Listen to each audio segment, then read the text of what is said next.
Yeah, I What? said the only two teams that I would return to comp with would be either Zach and Naughty or Hal and Jordan. If Hal asked me to rejoin TSM at some point, would I? That'll never happen. I need to say something really important. When we started discussing about it, I had a 1v1 meeting with Zach, I had a 1v1 meeting with Nadi, and I also had a 1v1 meeting with Noct.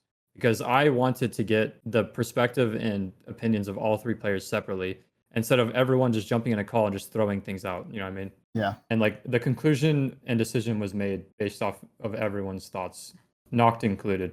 Pretty much a lose-lose situation put in front of me, however you'd like to see it. I guess you could say win-win, but I definitely view it as lose-lose, because no matter what, I look like an idiot, or we look like an idiot, or we look stupid. Like, it's just a lose-lose scenario. It's like we drop or move on from Noct, we drop Noct, we cut Noct, however you want to word it, and pick up Alb, or we say no to Albralelie and keep playing with Noct. Now, if word got out that we said no to Alb, like, we would definitely get flamed for that.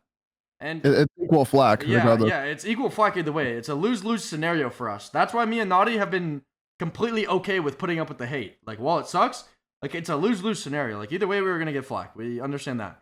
And then on top of that, a really big factor in the decision, I'm not going to go into all of it because that's just not needed, but a really big decision in it was when you get involved in like professional sports or esports or whatever it may be, when you're at the top of the line of what you do for a living, whether it's like you want your ceiling of your team, whether it's esports or normal sports, whatever it be, you want your ceiling to be as high as possible. Because at the end of the day, you can always keep working and work harder to get to your peak, you know, your cap, your limit. And we felt like our ceiling of our team increases 15 months, let's go.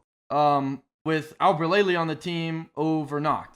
Now, obviously, this is a really hard decision to make. It's not fair. It's another thing that's really important. Another thing that's really important is that if this change happens, if it happens now, it gives Noct 3 months. It gives them a lot of time, and there's a lot of free agents right now. It gives them a lot of time to find another roster to compete under. Whereas if this change happened 3 months from now when ALGS has started, he would have nuts. This is the best team that Noct could join. I'd really like to see Noct join Complexity, SSG, or play with Fawn and Clarify. I think those are the best options he has, but he will know what's best for himself and he'll decide that. He has a few good ones. Yeah, he could literally join any team.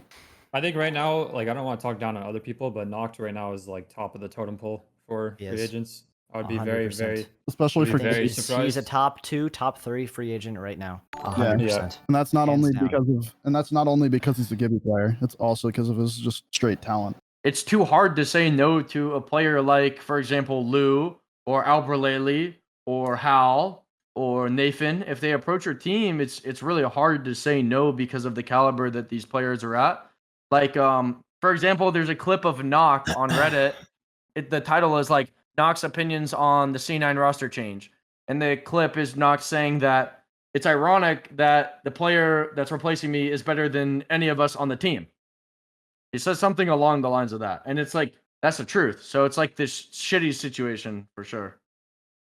A big problem we have in the Apex community is people like caring about friends too much, bro. There's too many rosters, and I'm not going to leak it because Hal already said it. So I don't fucking care to do it. If you want to see it, you go ask Hal because he'll say it. I'm not going to say it.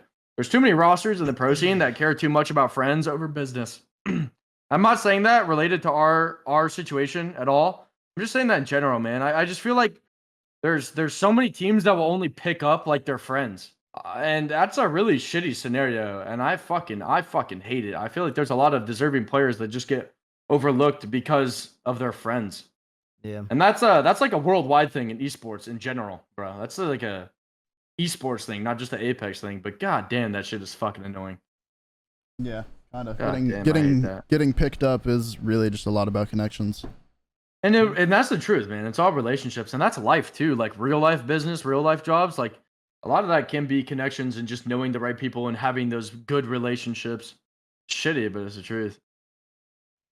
We didn't talk about that. Hold up. Me and Zach talked about that. You actually whipping out the roller? Yeah, he wants me to be hybrid on later times. If he's good enough to run it in endgames, then yeah, I'm gonna have him consistently swapping in endgames because at at that point, it's just kind of like it's kind of like a no-brainer. Like everyone in Twitch chat and us we'll agree that Al probably won't miss on M&K, but just that little bit extra aim assist in that close range little bubble fight could be a huge difference maker especially if he's that good at it already.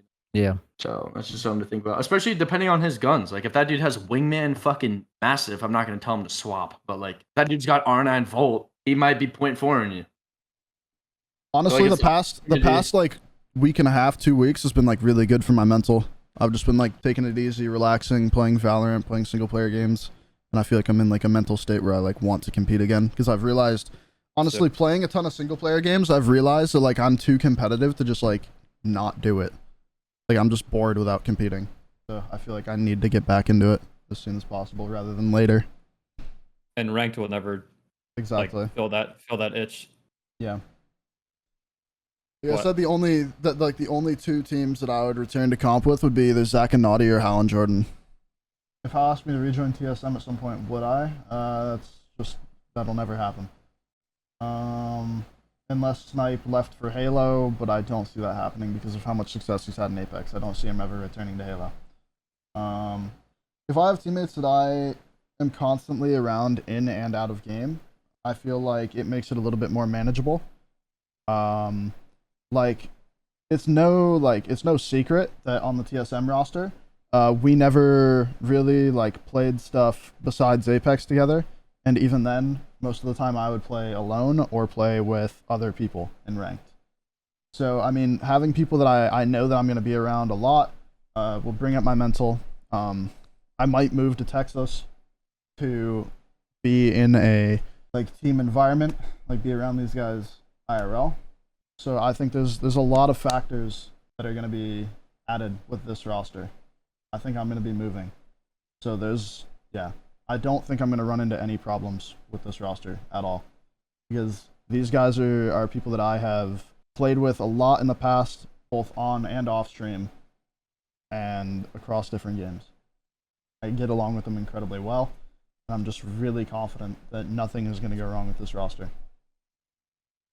But yeah, I just want you guys to know there's no like bad blood between me and Liquid. They're still like they're great players. I don't want you guys to shit talk Liquid or think that I'm leaving Liquid because Cloud9's better or anything like that. The only reason that I'm leaving Liquid is purely just because of playstyle differences. Tom and Brandon are both really good players. Really, really good players. You're not IGL anymore? We don't know whether me or Zach is going to IGL. We're going to try having me IGL first, and put Zach on Gibby. And then if that doesn't work, then we'll go back to Zach IGLing with me on Gibby. And we'll flip stuff around. There's going to be a lot of comps that we need to try some comps. We need to try who's IGLing. We need to see whose Gibby is better. There's a lot of factors that are going to be in here. We might not even run Bloodhound anymore. Like, we're really not sure. We might turn into a crypto team. We might turn into a Valkyrie team. We might, like there's just a lot of stuff that we're going to be doing, and a lot of experimentation that we need to get out of the way before we can come down to any final decision on who's IGLing. Bro. What does unofficially joining C9 mean? It's the same thing I did with Liquid, where I'm not leaving TSM. TSM is my home organization, but I'm competing with Cloud9's roster. How do you compete with one org but still be a part of TSM? So if you guys followed Fortnite or other battle royales at all, it's something pretty common, where a player will leave the primary roster and then go and play with other people. It happens a lot in Fortnite and stuff like that. There's no like weird inner workings between orgs. It's basically like the basic way it works is that I can play with Cloud9 as long as I do not represent any of Cloud9's sponsors, especially ones that conflict with any of TSM sponsors. That's basically just how that works. Like the Cloud9 social team is able to like tweet stuff about me and whatever, but I cannot officially represent Cloud9 in any way that like would conflict with sponsors. But why am I still signed to TSM? TSM's just a great org, and I know that I really like the people that do everything behind the scenes, like my manager, and the people that run everything, and the people that make my life easier and make my job easier. TSM just treats me extremely well. It'd be really hard to find an org that can treat me as well as TSM can. also just job security. Job security with TSM is a huge thing. I don't think TSM will ever drop me. Unless I start just being really out of pocket and really, non-sponsor friendly, but I won't do that. I don't think TSM will ever drop me.